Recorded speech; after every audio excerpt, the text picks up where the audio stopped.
I was 15 when I bought my first car.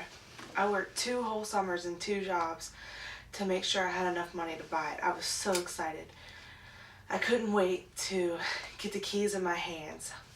And not like most kids, I just bought a car that I thought would be good for me.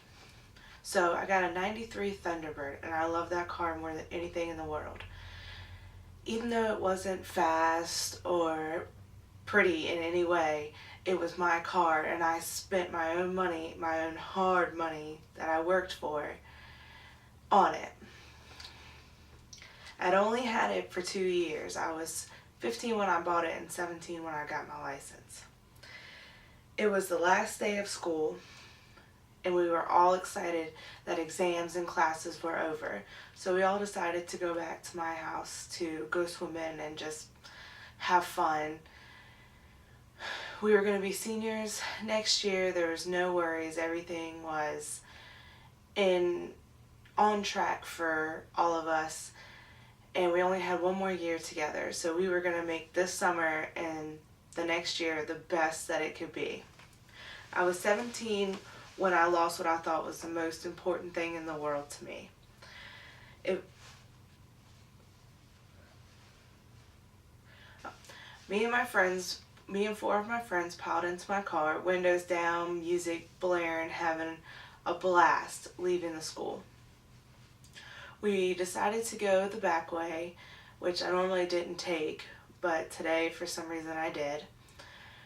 We turned down the road and I saw a car in front of me, and they were swerving back and forth, and he was just messing around, so I kept my eye on him just in case something happened. And then I realized there was a car sitting in the driveway to my left, and I was thinking, oh no, all she's doing is paying attention to the car in front of me. She's not even looking this way. Oh, I hope she doesn't pull out and hit me.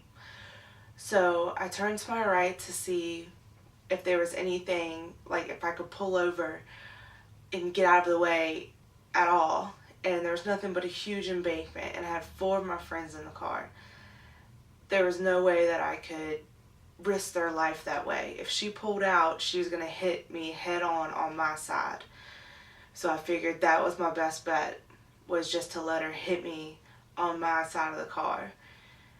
I had my seatbelt on. There was no airbags in this car. It was an older car. They didn't have airbags.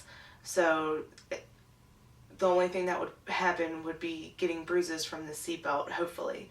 That was what I was hoping for. So I blow the horn just to see if that would get her attention, and of course it didn't. She pulled out and she smacked right into me head on.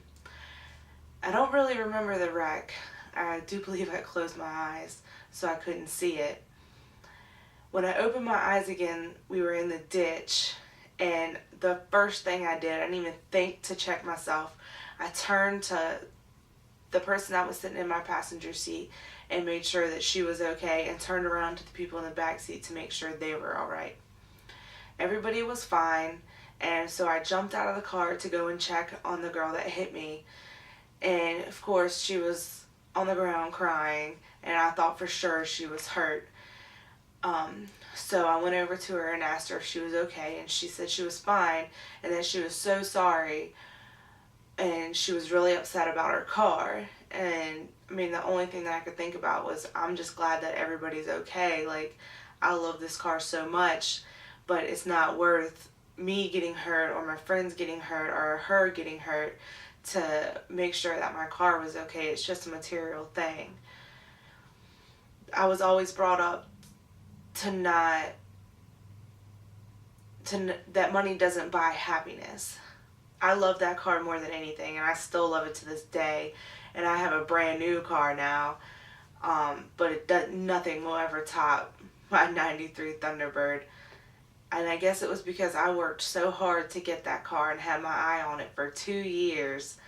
I just loved it. And I mean, there was nothing special about it. I just loved that car. And of course, once we got it towed away and got it checked out, it was totaled. And that was the worst day of my life.